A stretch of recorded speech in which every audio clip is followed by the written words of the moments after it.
And welcome back to crack study. तो हम पढ़ रहे थे चैप्टर नंबर 5 12th के मैथ का, जिसकी हम पढ़ रहे थे 5.1 एक्सरसाइज। और फाइनली आज के इस लेक्चर में हम 5.1 एक्सरसाइज को कंप्लीट करने वाले हैं।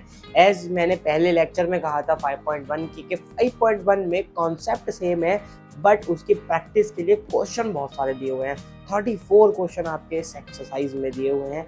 उसके कुछ एग्जांपल्स भी इंक्लूड कर लो तो लगभग 40 क्वेश्चंस हो जाते हैं आपके पास। तो भरमार है आपके पास क्वेश्चंस की प्रैक्टिस करने के लिए। तो जल्दी से जल्दी जितनी ज़्यादा प्रैक्टिस कर सकते हो इन क्वेश्चंस की, उतने ज़्यादा मार्क्स आपके हो जाएंगे, उतना ज़्यादा कॉन्सेप्ट क्लियर होगा। टीचर क्या करेगा? टीचर सिर्फ कॉन्सेप्ट क्लियर करा सकता है। बेटा प्रैक्टिस आपको करनी होगी। एग्जाम में आप लिख के आने वाले हैं, हम लोग नहीं लिख के आने वाले। आपका पेपर है, आपको प्रैक्टिस करनी पड़ेगी। द मेन जो करोगे, the main thing is you. आप ही करने वाले हो बेटा, आपके अलावा कोई आपकी कॉपी लिखने वाला नहीं है, ठीक है। तो द मेन फोकस करो, सिर्फ और सिर्फ कॉन्सेप्ट समझो एंड उसको अप्लाई करो खुद से। हाँ, अगर डाउट्स आते हैं तब हेल्प लो टीचर की। मैं वीडियो डिस्क्रिप्शन में जो भी ये मैं क्वेश्चन छोड़ देता हूँ, उनको आप कमेंट कर दो, ये नहीं हो रहा, वो नहीं हो रहा, उसका सॉल्यूशन मैं प्रोवाइड करूँगा। कोई और टीचर से पूछ लीजिए, जहाँ से मन करे वहाँ से पूछ लीजिए। तो आज का लेक्चर धमाकेदार लेक्चर शुरू करते हैं। काफ़ी सारे ज्ञान की बातें हो गई हैं, इन सबको साइड में रखते हुए लेक्चर को शुरू करते हैं। काफ़ी लंबे लंबे लेक्चर्स हो जा रहे हैं ये वाले। चलिए तो शुरू करते हैं बिना किसी देरी के। आइए देखते हैं क्वेश्चन नंबर 23 से लेकर के 34 तक का सफर। चलिए 23 क्वेश्चन कह रहा है कि ऐसा तथ्य के बिंदु की जांच करनी है। सिंपल सी बात है, मैंने बताया था अगर आपको बिंदु निकालने हैं तो 3 चीज़ों का ध्यान रखना। जिस भी बिंदु की बात करेगा, एक बार x उससे बड़ा होगा, एक बार x उससे छोटा होगा और एक बार x उसके बराबर होगा। यहाँ ऑलरेडी 0 मेंशन है, तो क्या x का मान 0 से बड़ा दिखाई दे रहा है? आप कहोगे हाँ। क्या x का मान 0 दिखाई दे रहा है? आप कहोगे हाँ। क्या x का मान 0 से छोटा दिखाई दे रहा है? आप कहोगे हाँ। तो दैट इज इट, x बराबर 0 आपका बिंदु हो गया, जिस बिंदु पर ये फलन s तक होगा, या इस असांतत्य के बिंदु का फलन हो गया, इस असांतत्य फलन का बिंदु हो गया x बराबर 0। ठीक है, कर लोगे?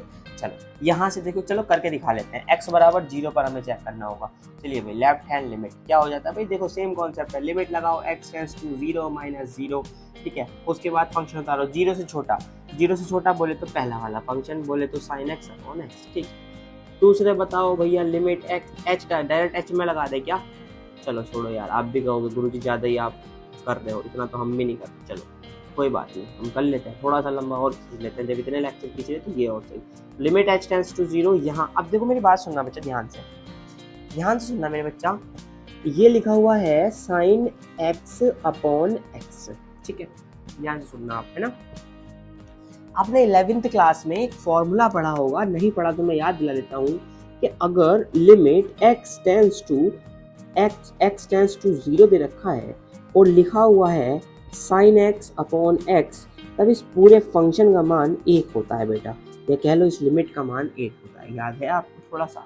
आप कहेंगे हाँ जी बिल्कुल याद है। तो चलिए अब इसमें जरा x का जगह h रख लेते हैं, x की जगह, तो ये जगह 0 माइनस h, यहाँ रख लेते हैं 0 माइनस h। नेक्स्ट स्टेप की बात कर ले तो ये हो चुका होगा लिमिट h टेंड्स टू 0। अगर मैं ऊपर से सॉल्व करूँ तो माइनस बाहर sin h और अपॉन नीचे से एक और माइनस h, माइनस से माइनस गया भाई, 0 है तो माइनस साइन एच होगा, माइनस बाहर ले लेते हैं, sine H upon H, limit H tends to 0, इसका मान क्या होता है? आप कहेंगे 1। लेफ्ट हैंड लिमिट पर कितनी आ गई? 1। राइट हैंड लिमिट, बस इसको, इस क्वेश्चन को कराने का मेन मोटिव यही था, आपको ये याद दिलाना कि limit x tends to 0 sine x upon x का मान 1 होता है, चाहे वो h में हो चाहे वो x में हो, वैल्यू बनी रहता है। तो राइट हैंड लिमिट कर लेते हैं, limit x tends to 0 plus h, direct ये वाले फंक्शन पे आ रहा हूँ मैं, और 0 से बड़ा तो बोले तो x प्लस 1। फिर नेक्स्ट लगा दो लिमिट h टेंड्स टू 0, ये हो चुका होगा 0 प्लस h प्लस 1, और h बराबर 0 पर जैसे ही तुम h का मान इसमें 0 रखोगे तो वैल्यू आ जाएगी x बराबर 0 रखते ही, हाँ जी 0 प्लस h है ना, h का मान 0 रखते ही तो राइट हैंड लिमिट क्या आ जाएगी? तो आप कहोगे 1। तो यानी हमारा लेफ्ट हैंड लिमिट बराबर आ गई राइट हैंड लिमिट के। एक चीज़ और बची, क्या बचा? f0 सॉरी, 0 भी तो निकाल लेते हैं, हाँ जी f0 का मान क्या है? आप कहोगे जी 0, f0 पे कौन सा फंक्शन उतरेगा? पहली बात तो x प्लस 1 वाला, फिर x की जगह 0 प्लस 1 तो 1। तो यानी हमें एक चीज़ क्लियर हो गई कि लेफ्ट हैंड लिमिट बराबर आ गई राइट हैंड लिमिट के और बराबर आ गया उसी फंक्शन के मान के। तो हम ये बोल सकते हैं कि भैया x बराबर 0 पर फलन सतत है, x बराबर 0 पर फलन सतत है। लेकिन क्वेश्चन ने तो ऐसा अंततः के बिंदु पूछे थे, इसका मतलब x बराबर 0 के अलावा प्रत्येक बिंदु पर फलन असतत होगा। तो लास्ट वाली लाइन में लिख देते हैं, अतः x बराबर 0 के अलावा अन्य सभी बिंदुओं पर फलन असतत होगा। That is it. ये आपका क्वेश्चन नंबर 23 हो गया। 24 करेंगे आप खुद से घर से। सेम क्वेश्चन है, x does not equal to 0, right hand limit left hand limit में यही उतर जाएगा और इसका वैल्यू 0 पे ये उतर जाएगा। अब देखो क्वेश्चन स्टार्ट होते हैं 26 से लेकर के क्वेश्चन 30 तक, सारे एक जैसे हैं। इनमें आपको देखो 26, 27, 28, 29 तक की बात करूँ मैं, 25, 26, अच्छा सॉरी एक सेकेंड 25 भी रह गया। 25 भी सेम है बेटा, 25 भी आप होमवर्क में कर लेंगे, ठीक है। इसमें भी x does not equal to 0 और इक्वल टू 0 की वाली बात है। Left hand limit right hand limit यही हो जाएगी और फंक्शन पे वैल्यू हो जाएगा। तो 24, 25 आपका हो गया।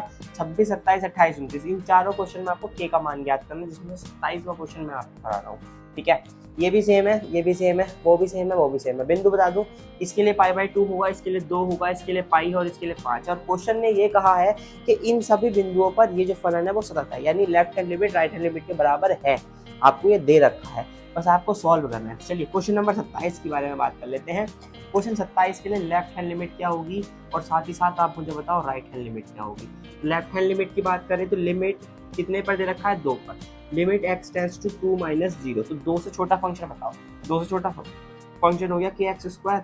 ऐसे ही यहाँ बताओ लिमिट x टेंड्स टू 2 + 0, 2 + 0 2 से बड़ा फंक्शन, आपका जवाब होगा 3। बस जी बात खत्म हो गई। यहाँ डायरेक्ट लगा सकते हो आप लिमिट x टेंड्स टू 0 के ब्रैकेट, इसकी जगह डायरेक्ट लिख दो 2 - h का होल स्क्वायर। अब h बराबर 0 पर जैसे ही आप मान रखोगे के ब्रैकेट ये हो चुका होगा a - b का होल स्क्वायर, जो होगा a² + b² माइनस के 2ab। चलो h का मान जैसे ही 0 रखोगे तो के ब्रैकेट 4, ये तो सब हो गया होगा 0 0, तो यानी यहाँ से आया 4k। इसे सॉल्व कर लेते हैं डायरेक्ट h बराबर 0 रखने पर इसमें। चलो एक स्टेप बढ़ा लेते हैं, आप भी कहोगे क्या शॉर्ट कर रहे हैं। चलिए लिमिट h टेंड्स टू 0 लिख लेते हैं, तो हो चुका होगा 3, क्योंकि वैल्यू खत्म हो गई। h बराबर 0 रखोगे तो किसका मान आएगा, कितना, 3। अब चूंकि फलन सतत है, यहाँ लिखो एक लाइन, चूंकि फलन x बराबर 2 पर सतत है। अब अगर फलन सतत है तो लेफ्ट हैंड लिमिट का मान राइट हैंड लिमिट के बराबर है ही है, यानी 4k का मान 3 के बराबर है, यानी k का मान कितना है, 3/4। That is your answer and it is it.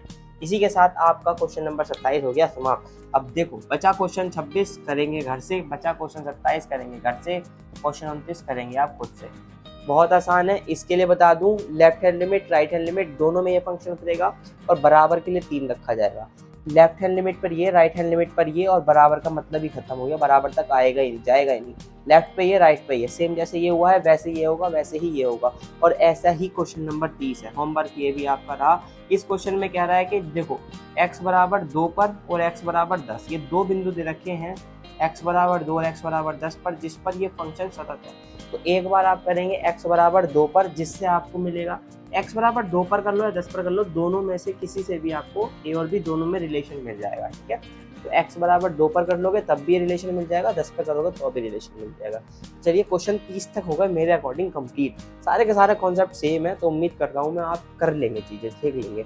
अब देखो 31, 32, 33 और 34 ये भी आप आराम से कर लेंगे, कुछ ऐसा हार्ड वाला बात नहीं है। देखो इसमें क्या कह रहा है, फंक्शन दे रखा है cos x², इसे सतत करना है, बिंदु तो दे ही नहीं रखा, तो किस पे चेक करेंगे, x बराबर c पर। जैसे मैंने बताया इसमें भी नहीं दे रखा, मोड वाले में x बराबर c पर, इसमें भी नहीं दे रखा, किस में चेक करोगे, x बराबर c पर, इसमें भी नहीं दे रखा, x बराबर किस में चेक करोगे, c पर।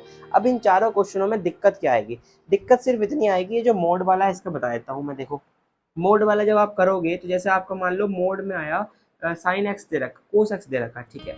तो कोस के अंदर अगर -h आएगा तो कोस की प्रॉपर्टी कहती है कि वो तो ऑलरेडी प्लस हो जाएगा, ठीक है। इसमें तो कोई दिक्कत वाली बात नहीं है। लेकिन जो साइन का मोड है, जब इसमें आप करोगे तो अगर इसमें -h आ गया तो ये -sin h आएगा, लेकिन चूंकि ये मोड में है तो यहाँ से +sin h बाहर निकलेगा, बस इसका यही मतलब है। That is it. तो उम्मीद करता हूँ मैं आपको चीज़ें समझ आई होंगी, आपको लिमिट निकालना, left hand limit right hand limit का कॉन्सेप्ट क्लियर हुआ होगा। अगर आपको कॉन्सेप्ट क्लियर हो चुका है लेफ्ट हैंड लिमिट और राइट हैंड लिमिट का, तो आपकी 5.1 एक्सरसाइज आपके अकॉर्डिंग भी कंप्लीट हो गई है और मेरे अकॉर्डिंग भी कंप्लीट हो गई है। तो चलिए, अगर आपको चीज़ें समझ आई हैं, लेक्चर अच्छा लगा है तो लाइक कर दीजिए, शेयर कर दीजिए और चैनल को सब्सक्राइब कर लीजिए ताकि ऐसे ही इन्फॉर्मेटिव वीडियोस आपको मिल सकें। मिलते हैं नेक्स्ट वीडियो में, तब तक के लिए अपना ध्यान रखिएगा। Take care, bye bye, see you.